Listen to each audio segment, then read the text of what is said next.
Hello, and welcome. Welcome once again to the Secrets of the High Demand Coach podcast. And here with us today is event mindset founder Rob Giardinelli, who is an introvert and has spent the past 15 years attending over 2,000 businesses, social events, and networking events. Before this, Rob spent 16 years in the technology industry in various national and global client facing roles. Along the way, he's learned that the key to any successful event is having a mix of introverts and extroverts. And Rob founded Event Mindset to empower others to realize that they do not have to be the life of the party to belong, make a positive impact, and have fun at business, social, or networking events. He's here with us today. Rob, I have to confess, for a lot of our listeners, they'll know this, but maybe it might be new for some of them. I am an introvert who makes a living talking to people. It's what I've found myself doing. I love it. Wears me out. But I was fascinated by your site and some of what I got to explore leading up to this. I want to start with a question for introverts like myself, looking at someone who is an introvert as well. How do you find yourself in 2,000 social events and not just like spontaneously combusting right on the spot? Well, first, thank you for having me, Scott. And second, that's a great question. You know, I've learned along the way, and really the secret, and you said it in the intro, is that an event needs to have a mix of introverts and extroverts. And my husband and I, basically, my husband has run social and luxury lifestyle publications for the past 2 decades. So when I first got together with him, I kind of was that person that was thrown in as an introvert, thrown into the deep end of the pool without a life jacket, and kind of had to figure it out and find a way to swim to shore.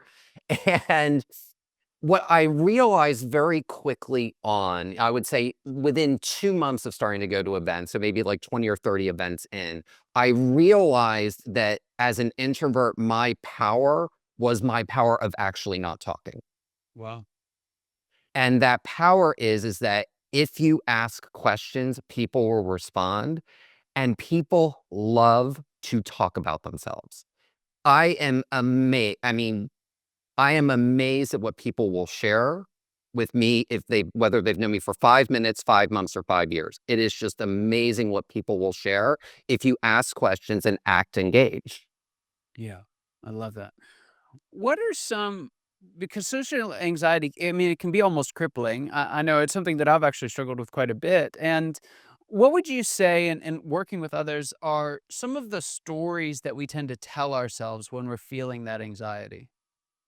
The first is that I don't belong here because I'm not charismatic and I'm not the life of the party. And I always like to say, and I work with my clients on this, a great event is like Earth.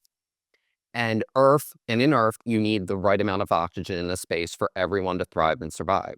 And if you have an event with, let's say, 200 people and you've got 200 introverts, there is no oxygen in the room. And when there's no oxygen, you have these beautiful, lovely plants, and your plants are going to die.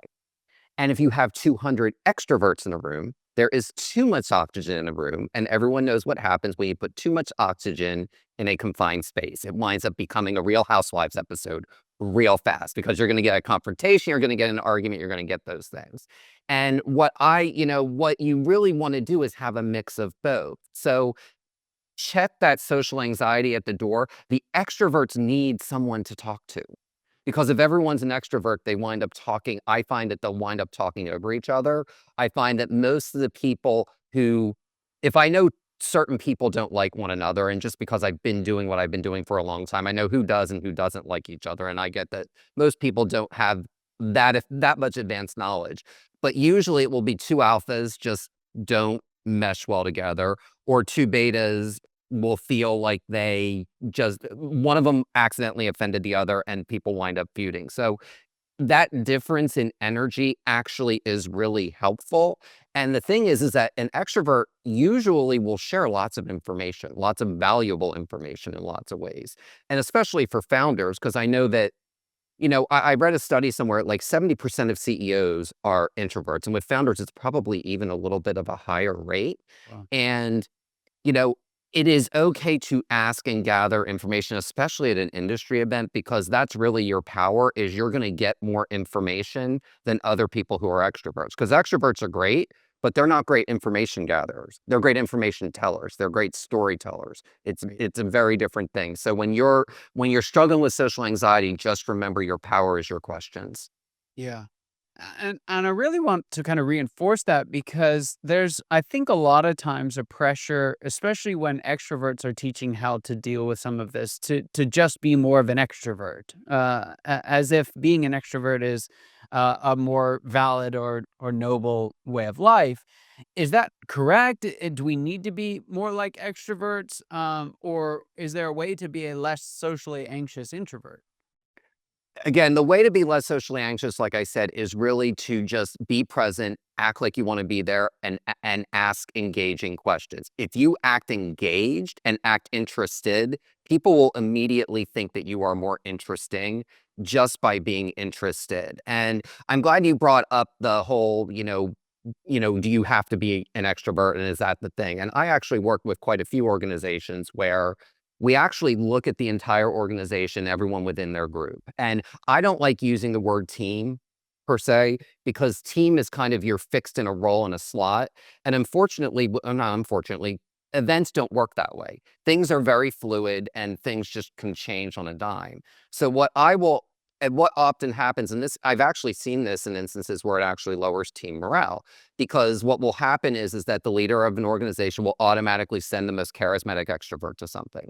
Where if you're going to an industry event, you want information. You're not, if you're going to a football game where it's all about, high fives and all that, yeah, you may want to send the extrovert into that event. But if it's an industry conference where it's about intelligence gathering, you want to understand the latest industry trends, you want to understand what your competitors are doing or what your clients are doing, an introvert is, in a lot of cases, is actually a better person to send because they're going to come back with more information. And one thing a lot of companies struggle with is a lot of them think events are a waste of time.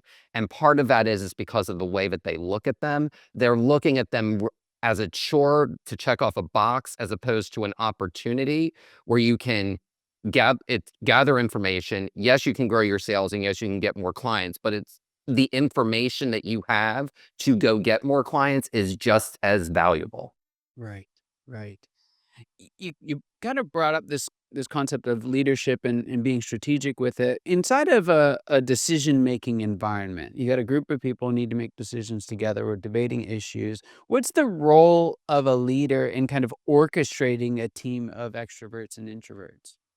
So it's understanding that each of them brings something unique and special to the table and understanding what that is.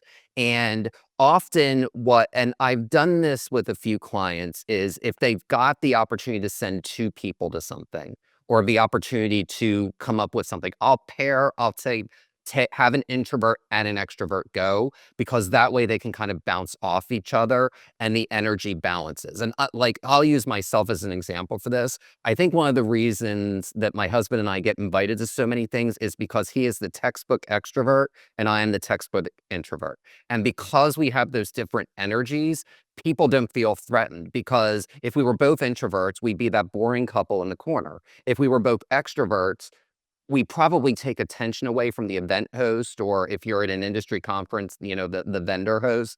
When you have both of those energies, and both people want to be there. And that's really the thing, is you want to make your extroverts and introverts, whether it's a meeting within your organization or something more broadly like an event, when you bring that energy and people want to be there, people pick up on that.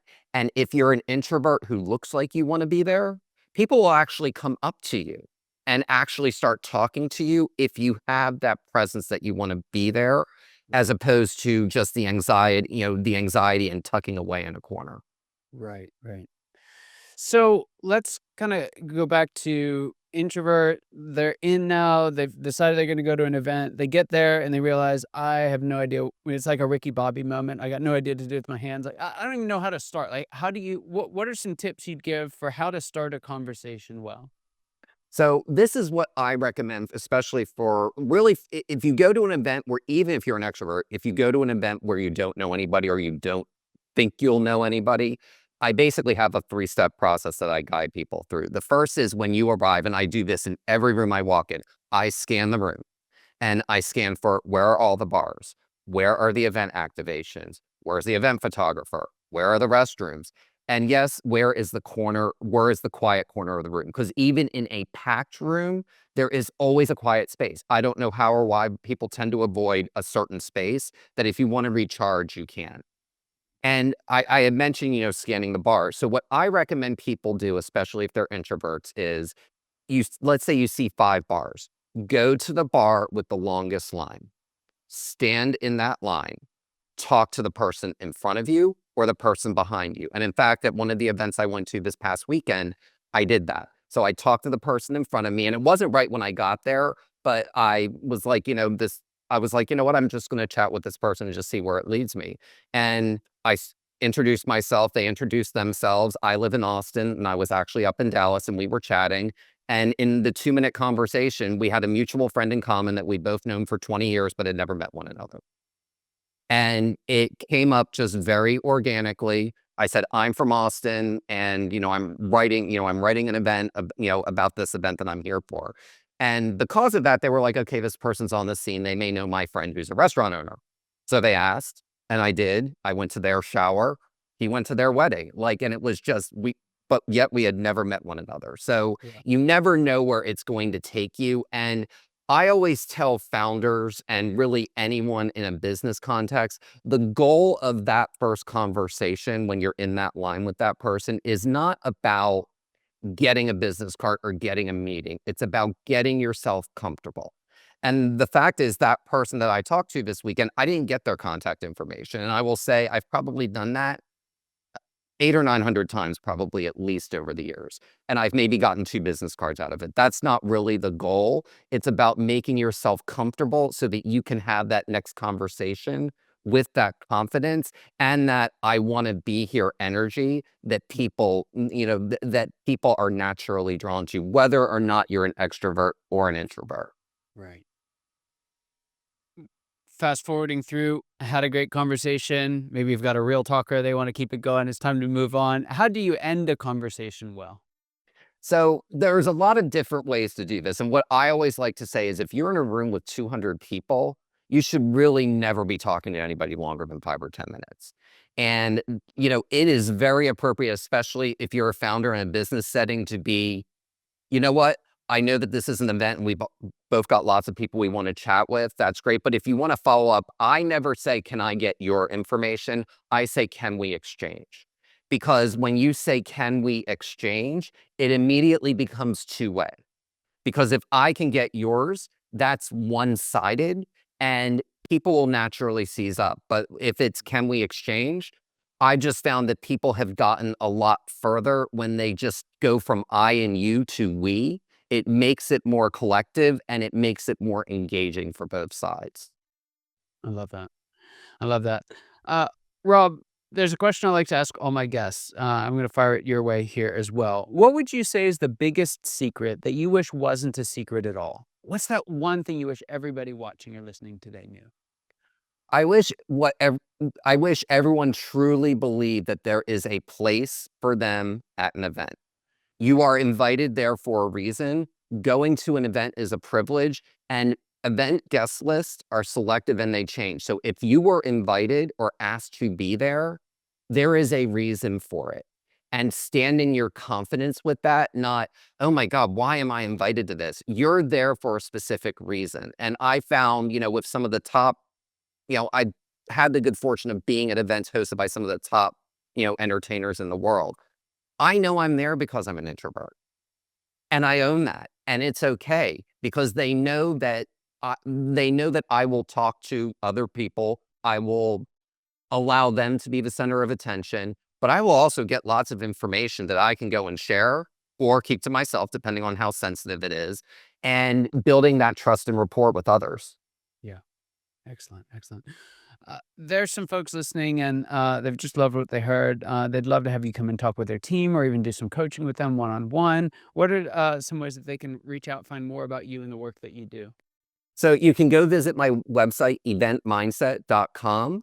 And on there, I have a cheat sheet basically called 6 Ways to Gracefully Exit Any Conversation. So it gives various types of scenarios that you can use in a personal or a professional context. One thing that I have found is that the lines, especially since the dawn of social media, the lines of personal and professional do get blurred sometimes. So this is really something you can use in all contexts. You can email me at info@eventmindset.com, or you can find me on Instagram at Rob, Giardinelli, and the same for LinkedIn as well. Fantastic.